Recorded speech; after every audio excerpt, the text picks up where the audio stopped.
Welcome to the Samford Edible Garden Trail. Today we're in Albany Creek, which is a northern suburb of Brisbane, and we're featuring a garden that's a suburban backyard. But actually it's not just that. Today we're going to focus on this amazing garden that exists within this suburban backyard, but we're also focusing on insects. So, thank you.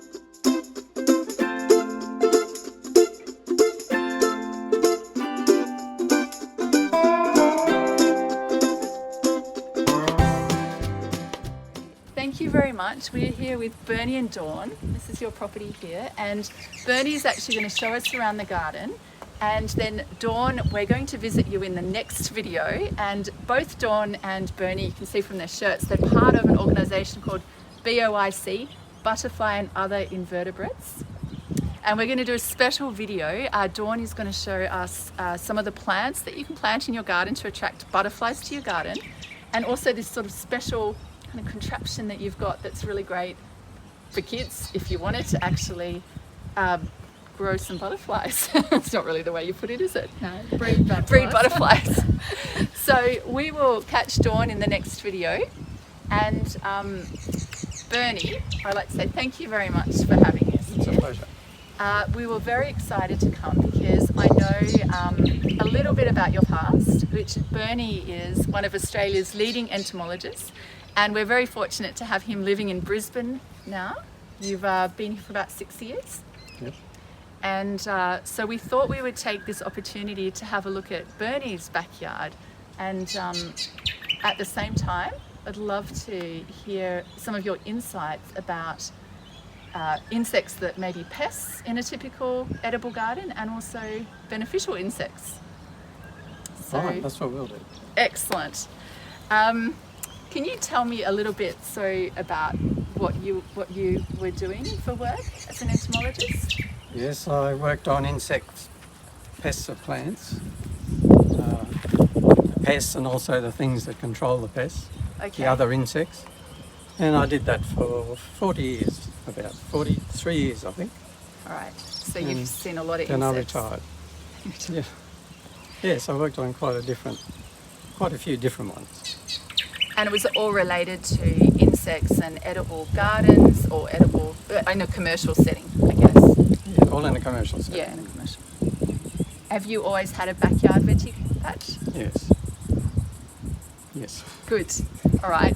So I'd love to hear some of your tips. Shall we, first of all, like Christine's filming today. Thanks, Chrissy.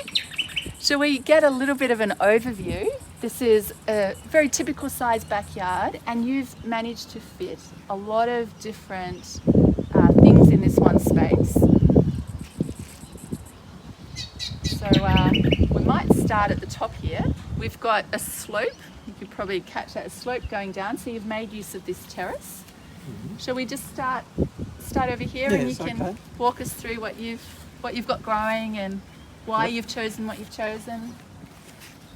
I might say right from the outset that I don't use any pesticides in this garden. Not because I've got something against pesticides, but it's sort of a bit of a challenge, and if I can do without them, I will, and I do. So some things I don't grow because I know they won't grow too well without use of pesticides. Okay, so we'll start. I have some herbs, basil. These just come up by themselves, or when they flower and produce seed, I leave them and I harvest the seed and plant it somewhere else where I want them to grow.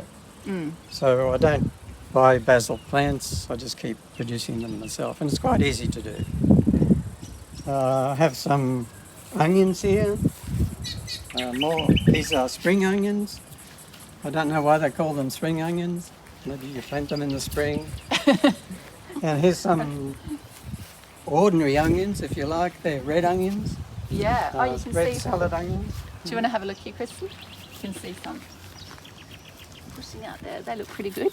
Would you wait until these get to full size, or do you tend to just pick them? Would you pick some small ones if you needed them? If I want something to eat, I pick them Yeah. now, but ideally you would wait till the tops die off Yeah. and then harvest them. That's what they do commercially. They wait. Yeah. And normally these would be harvested in next month, Okay. probably.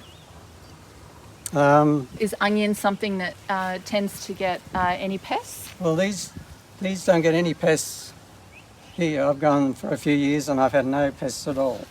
Now, commercially, there's an important pest of onions called thrips, or the onion thrips, and growers quite often spray for onion thrips.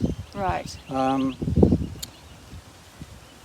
One of the first ideas of not spraying if you don't have to was developed in Queensland on onions, where an entomologist determined that if you had, I think it was 20 thrips per plant, you had no effect on the yield of the onion.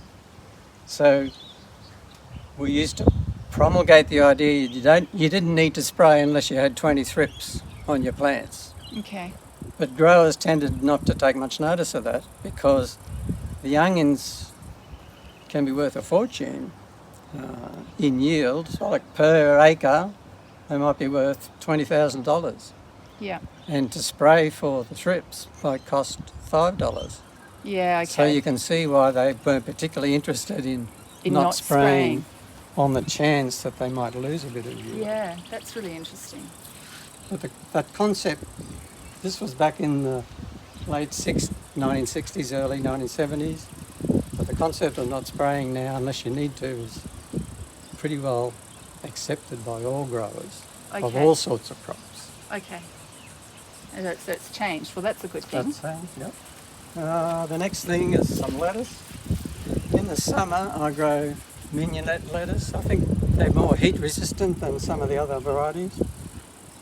And heat can be a problem, and when things get too bad, I cover them with some shade, like here.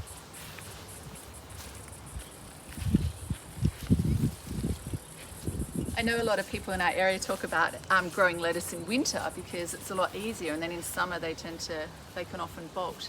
Have you had Yes. that Yes, with that's- these as well? Yeah. Yes, and that's why I shade them, to try and prevent that. But I do grow them in the winter. Yes, Yeah. it's much easier. Okay, but shading them can help. I like your use of terraces here. You've got some extra space by making use of that terrace. Mm-hmm. Okay, so in this one space here, you've actually got a variety of things planted. You've got a lot going on. Yeah, this is sweet corn. We might talk more about sweet corn as we go further. These are What are these? Lebanese cucumbers, Are these still? and they tend not to have any pests. But about 20 years ago, a new pest arrived in Australia, and I'm hoping to find one.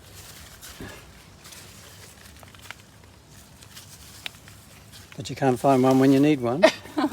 What would it look And it was like? called a this silverleaf one here? whitefly, a little tiny white insect that looks like a moth, but in fact is a bug. But it's called silverleaf whitefly, and it's not a fly at all. There's one there. Da! Oh, so it's tiny. Yeah, see that little white thing? And it's a major pest of cucurbits, cucumber type crops, cucumbers, watermelons, melons. But in the backyard it doesn't seem to be a problem. Okay, so there's really you can just leave them. I don't do anything to Don't do those. anything. No. But in a commercial sense, they would probably do something with that. Yes, Okay, another good reason to grow at home. yes. All right. Then The corn's looking pretty happy. But we'll look at corn. Oh, strawberries. there's some rosellas, which we make into jam. We made half a dozen bottles last year. 8 bottles last year, I'm Wow. told. No pest problems with those. Beetroot, no pest problems with those in the backyard. One strawberry plant. It's that- a happy looking strawberry. Strawberries are prone to a lot of things though. We don't have any problems here, but probably the major pest of commercial strawberries is the spider mite or two-spotted mite, and it has been a big problem.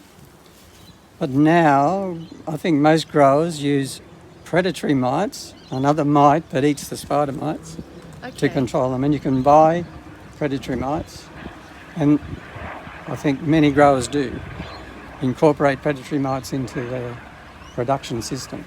Okay, in a commercial setting. Yeah, I heard, Bernie, that strawberries were one of the things that had the most number of pesticides put on them. Is that Well, that something could be. that you would... I don't Oh, know. right, you're not sure. Okay.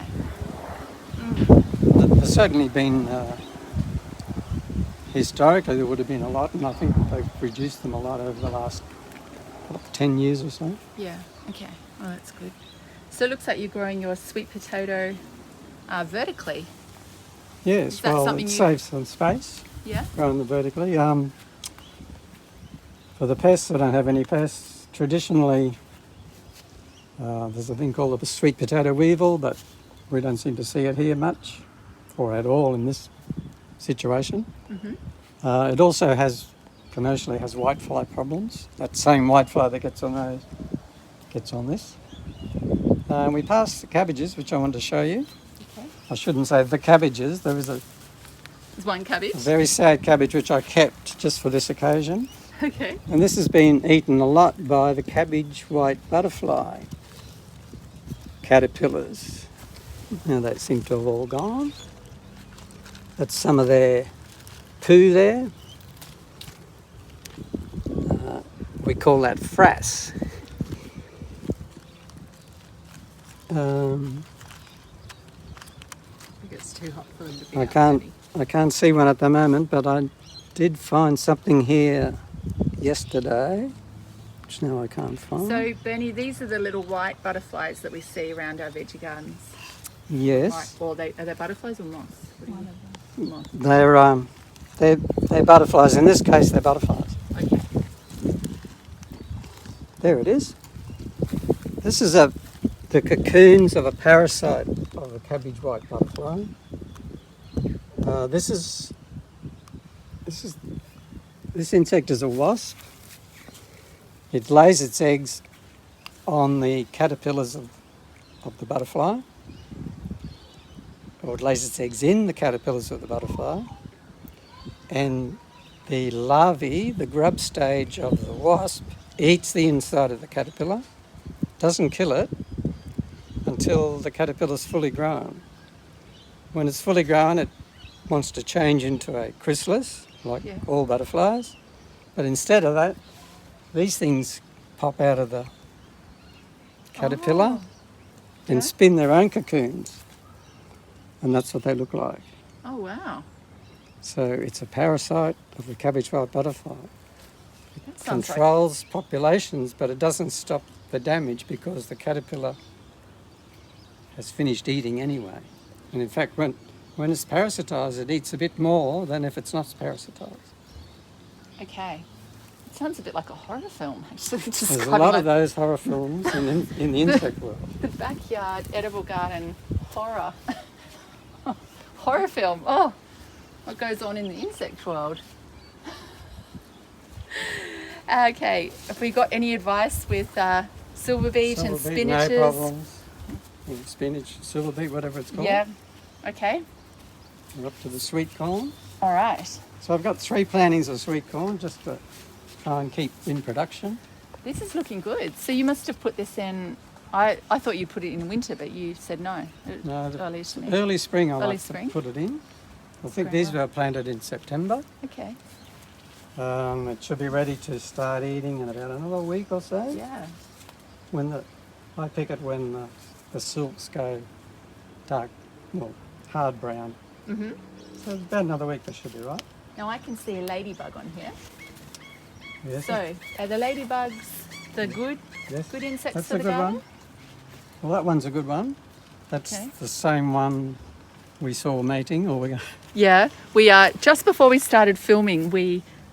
Bernie looked down and actually saw two lady birds mating. So we'll try to add that to the end of this film, I think. Are there other ladybirds that aren't beneficial? yes, there are. Oh, right. There are 2 or 3 different species. One of them eats potatoes, so it's a pest of potatoes, and one is a pest of these cucumbers, pumpkins, and Okay. So if we see these in the melons. garden, how do we know whether we've got the good ones or not the good ones? It's a good question. I always say if it's got more than 20 spots, it's a bad one. Okay. So all the good ones, some of them have got no spots, like that one. But if it's got more than 20 spots, it's a bad one. Okay. All right. And then what we should do, just try to pick them off. Mhm. Pick them off. Okay. That's the strategy. Yeah, I haven't got any to show you because, well, I haven't got any. So what happens with corn? That something gets into the end of them, Mm-hmm. isn't it right? Around about this time, I've been looking for the eggs of this moth, Okay. but I haven't found any. They should be here any day. Oh, Because right. it's very rare to grow sweet corn in Brisbane without them getting infested by this moth. Right. And the moth is called the corn earworm because it eats corn ears amongst many other things. It's probably the biggest pest of field crops, and it also attacks some other crops in Australia. Right. And in Corn. corn, it lays its eggs about this time. The eggs live for about, or hatch after about 4 days. Mm-hmm. And the little caterpillars eat the silks, and then they get bigger and bigger, and they end up feeding on the tip of the cob. So sometimes in shops you can find corn cobs with all the Ye- tips taken off. Yes. That's because they've been damaged by the corn earworm. Okay. Yeah. Now, you only end up with one caterpillar in each cob because they're cannibals as well. So if there's more than one, they eat each other until there's only one left. Now, they have their controls as well. I don't control them because when they almost ready to pick, I'd go down and have a look, and if there's a caterpillar there, I'd throw it out. You just throw it out. Mm. And if not, if they have got into the corn, it's just a case of cutting off the end. Yeah. That's it. But otherwise, no need to do anything. There is a little parasite of the eggs which is very good in the Lockyer Valley and the Fassifern Valley. It parasitises. It's so small, it lives inside the egg of the moth. So it lays its eggs into the egg of the moth, just like that other one we spoke about. And it lives its whole life within the egg and eats the egg and comes out as a wasp Okay. rather than a caterpillar. And they just look like bits of dust. They're so small. Okay. So we don't have to do anything really about those either. No, just No, let them them have go. their go. And Okay. if you did So that spray, seems like then they that's tend kind to of- kill those. Okay, so far it seems like the motto with the backyard garden is if you know something is really prone to a pest, you've made the choice not to plant it. And then the other things that you have planted mostly just sort of sort themselves out. Is that really your approach? Yep, Okay. exactly. Right. So if you saw a pest, you might pick it off? Is that something you don't even... Okay. Yeah, I do that. So with the cabbage white butterflies, I go Yeah. around every couple of days and pick off And pick them off, all yeah. the caterpillars before they get too big. Yeah, okay. But otherwise, we don't need that. That's right. Good. Excellent. Is there anything on this side that's worth letting us know with insects? I can see you've got some citrus trees in the back. I know citrus is prone Yes. to a few things. Well, Oh, firstly, we've got some tomatoes.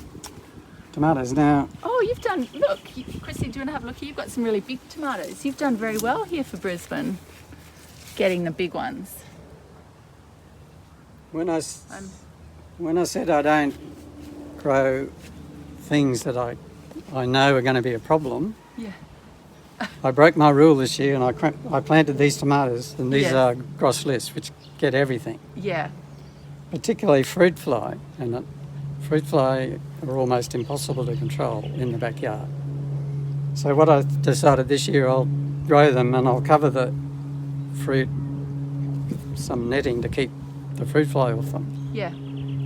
And that's what I'm doing this Has year. it worked? So this is the special exclusion netting, is Well, that right? it's just mosquito net Oh, right. that I just cut up and put around them. Okay. All right, so this is an experiment It's then. only just started to colour now. I do grow these, which are less susceptible to fruit fly. Yeah. They don't get fruit fly so much. They can get them, but these have been quite successful.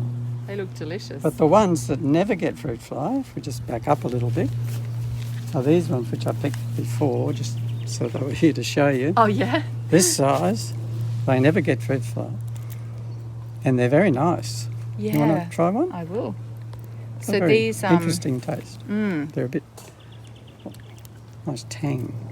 Have you planted these or have these come up as volunteer Well, plants? I planted them initially. Mm. I pinched these, Delicious. a couple of these from a public garden somewhere, which I won't tell you about. And I just keep planting them. Yeah, So I've had them for a few years. yeah. And fruit fly don't lay in them, I think, maybe because they know that there's not enough food for their babies in one of those. Yeah, so these have been great. It's a good... So let's... Behind here there's asparagus. Is there much you need to worry about with asparagus? Nothing at all. So your viewers probably haven't seen asparagus growing No, we much. haven't really talked about... We haven't really come across anyone growing much asparagus. Oh, here we go. So here's asparagus like you buy in the shops. When you harvest it, you pick it like that. It's nothing like fresh asparagus from the backyard, Yeah. which is like many things that are picked fresh. Now this would have poked this out of the ground probably 2 days ago. It grows about that much a day. And so every couple of days you go around and pick these. I planted these a few years ago, the corms I got from a nursery at Samford actually. You plant them in the winter. They grow a little bit and put these things out and put some of this foliage out. Yeah. You don't touch them for a year. So the spring, you plant them in the winter, you keep them till next winter. The next spring you don't pick them, but the year after you do. So have about 2 years before you should start picking. Yeah. If you look after them, fertilise them occasionally and keep them moist and so on, they should last at least 20 years. Yeah, that's what So I if heard. you're planting them, pick a spot where you think they're going to be there for 20 Yeah. years. And, That's a good long-term strategy. Mm. So this foliage here, that's come up off a different spear, or is that the same? This spear would have then grown that foliage on the top if you'd left it. well, I'm not sure. Yeah, no, I just always See, the 'Cause sometimes- spears tend to go like that, yeah, okay, and the foliage is different. it's So I think different. that's probably Yeah, different. See, that's probably we need an asparagus A spear? expert on the. Maybe it's a male-female thing. there are males and Asparagus. females. Okay, Yeah. so And they say one of them's much better than the other. I can't remember which is which. right. In terms of which is the best one to have in the garden. So I know I'm going to ask you about this very healthy-looking citrus behind us, but before I do that, I know what this is. Could you tell everybody? I'm pretty excited. So other than, oh, we're getting a packet of peanuts thrown. I've given it away. Oops. Thanks, Dawn. Okay, so we visited Kylie, and I think Dawn and Bernie, yeah, you both watched that video way back in. That was one of our first ones, June or July, and I know Kylie was talking about some peanuts she'd grown. And then you mentioned when I came over that sort of inspired you to give peanuts a go. Yeah, well, I'd never grown peanuts, and when I saw that, I thought, oh, why not peanuts? Sounds good. Yeah. So I thought, where am I going to get the seed? So I rang Kingaroy, I think it's called the Peanut Company of Australia, and Yeah. I said, can you sell me some peanuts, peanut seed to grow? And she said, oh, we only sell to people that consign their produce back through us. I thought, well, I'm not going to have much produce, maybe a couple of handfuls. Yeah. I said, well, can you tell me where I can get them. And she said, well, you can just buy raw peanuts Right. from the shop. Okay. And I did. And that's what I planted. And that's, Wow. They're So you've probably just put them in about- like that. yep, And they're probably about 2 months since I planted those. I wonder how long they take. I don't know much about I peanuts. think they take around about 5 months before you... Wow, how It's exciting. You can have your first peanut crop. Fabulous. And it's so easy. That's okay. And I Maybe don't think they're going to have many pets. you could let us know how it goes. And we'll let Kylie know that she's inspired at least one other person to grow peanuts. Okay, so let's talk about the citrus. We've got to the sort of the back end of your garden. So citrus are prone to lots of things. Yes. Oh, thank you. Yeah. What can you do with citrus? I mean, these look healthy. Your leaves look really healthy. I've never sprayed the citrus. I don't spray citrus. In Toowoomba, I grew citrus for 20 years. Just trees like this, not commercially, but I never sprayed them. And I believe that they don't need to be sprayed in this sort of situation. Yeah. And you'll go quite well without it.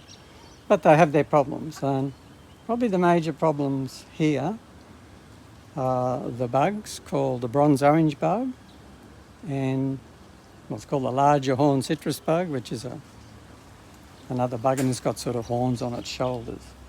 Okay. And I go around and pick them off, or pick them off and squash them.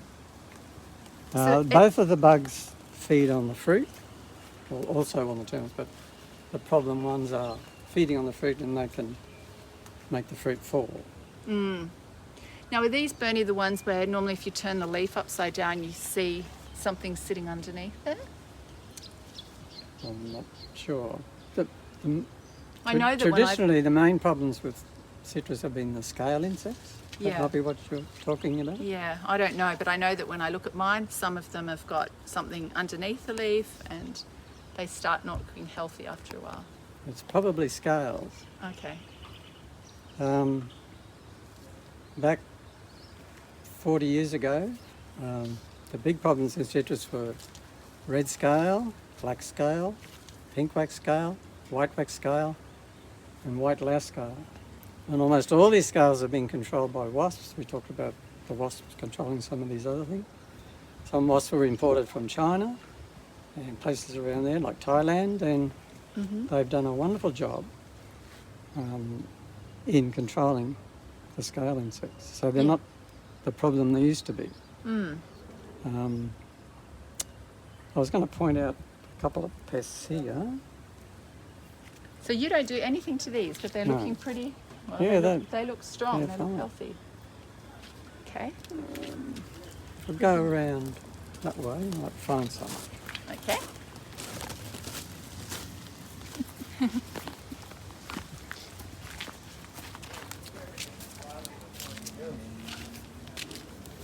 Yeah, and there's some here.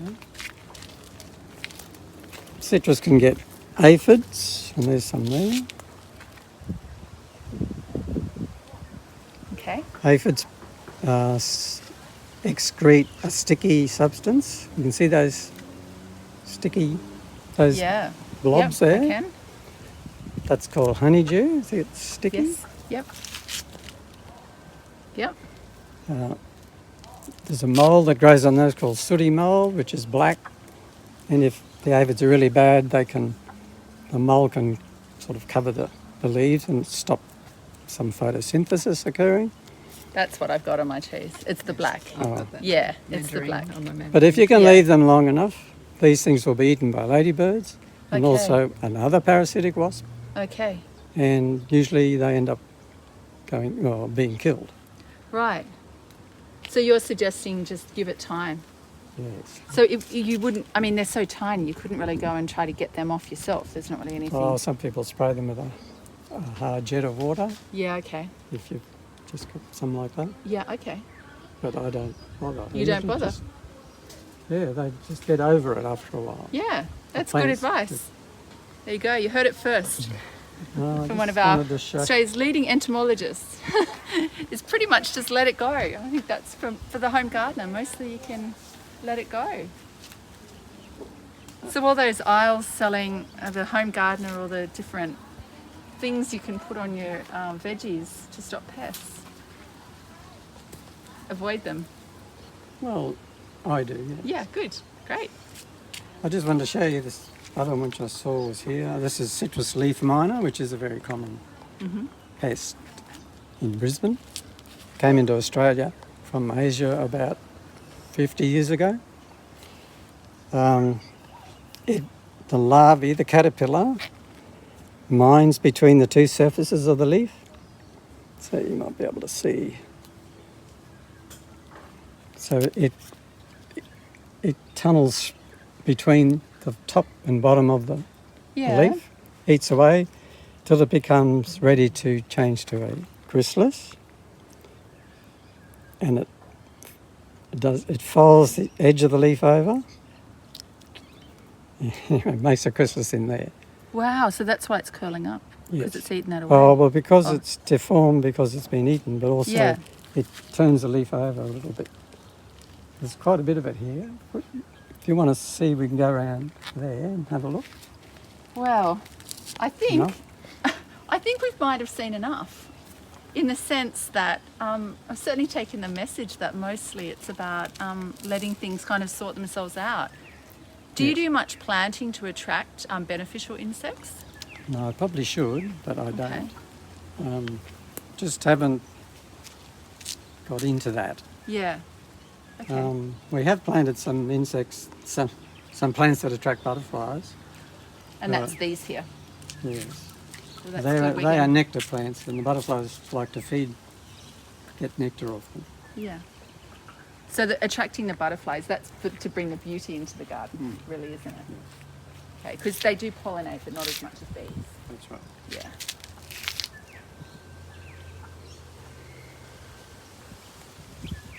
Thank you. Chris is showing. We need Dawn So- to tell us what they are. Yeah. Dawn, what are these plants? You're gonna come, you scoot on down here right at the end of the video, and so this is your little section, isn't it? Yes, this is I'm allowed a little section. This is a senna, and that's a buddleia, and that's a salvia, and a hibiscus. So they're sort of, well, the hibiscus is a host plant for the harlequin bug, I think, but these are nectar plants for a lot of butterflies, but they won't lay their eggs on there. They'll only just fly through the garden, get their nectar, and travel on till they find their host plant. And we've got sort of what I've been trying to do is up the side here, we've got some more of these sennas planted amongst the sasanquas, and there's one in the front garden. So I've got one up there, and to create sort of like a corridor so they fly through. This little bush here is a plumbago that's really common in Brisbane, and that's a host plant for the plumbago blue butterfly. So we haven't got a lot of plants in the garden that are host plants. We're sort of working on that. But, Is it quite specific though, so that like one plant Yes. will attract one particular yes, butterfly? that's true. Okay. The citrus trees, they're the host plant for the orchard swallowtail, mainly. Mainly we find them on the lemon and the lime tree, I think. But just recently, everyone would have noticed the migration of the Cape of White butterflies through Brisbane. No. Well, you didn't. Well, they do their annual migration from the west to the east. So just the other day we had, and there was one just there when you were talking to Bernie, flying around the orange tree. It was a Cape of White, trying to find the spots to lay her eggs. Wow. And the other day she did, but it's not the host plant. It's not the right plant. So Okay. the eggs died. Oh, Or right. when they hatched, the caterpillars died. But what we just reading up this morning before you came, Bernie was saying that there is a host plant for the Cape of White called the wild orange. Is that right? Wild orange. So we're working on the theory that this little Cape of White got lost, and she's actually found an orange, but it's not the right one. It's not the right one, but Yeah. because there was no alternative, she took that as the option. Yeah, that's right. Oh, that's interesting, isn't just it? a week or two back, when the Cape of Whites, there was lots of white butterflies flying around Brisbane, and there was Cape of Whites, cabbage whites, as Bernie spoke Yes, about, yes. and Cape of Gulls. And there was a lot of confusion because a lot of media were reporting all these Cape of Whites but they weren't all caper white. So Bernie and I had a discussion, husband and wife discussion, and he said it was a caper white that we were seeing, and I said no, it was a cabbage white. So he got his butterfly net and he caught it, and we put it in a jar to identify it. And there were caper whites, but they're on their migration, so they tend to fly through your yard, where the cabbage whites hover. And anyway, it was a cabbage white, so we put it in a jar and we released it straight away. Okay. To do its thing. So you would just like to point out, that not all white butterflies are caper whites at this time of the year. Okay. Yeah. I'm absolutely amazed. That's so, I love how when you get to know something that obviously you're both really interested in, butterflies and other insects, that you see things in the garden that other people don't see. So all those things that you pointed out, Bernie, like I wouldn't even have kind of noticed. And so that's a really interesting way, or it's sort of something I guess I'm reflecting on, thinking, well, I can get to know my garden a bit more, maybe look a little bit closer at some of the insects that are there. Bernie has a very trained eye, as you said. He worked for 46 years, I think it was, in the DPI. And like we can go on a bushwalk. If you speak to our children, if they say we're going to go for a bushwalk, they'd always go, oh no. Because you don't get very far. You don't get very far, yes. Because Dad's got to stop, and he'll see things just on a bush track that I wouldn't see, or our kids wouldn't see, and he just knows it because he's got a very trained eye. Well, thank you for sharing your trained eye with us today. It's been a pleasure seeing your suburban backyard, and an inspiration to see how many different things you have growing here, and also just that insight with the insects. So thank you. If you liked that, you will keep liking our other videos. Hopefully it's quite a hot day here today. You can see I've had to shade from the sun, but keep following our videos. Every 2 weeks we visit a new garden around the Samford area or the surrounding area, and we even go a bit further afield. And it's all about encouraging people to grow a bit more in their own backyard. So thank you for showing us your garden. And in a moment, we're going to do another video, so please look out for the second video, and we'll be talking to Dawn about butterflies and attracting butterflies to your garden. So we'll see you soon. Bye.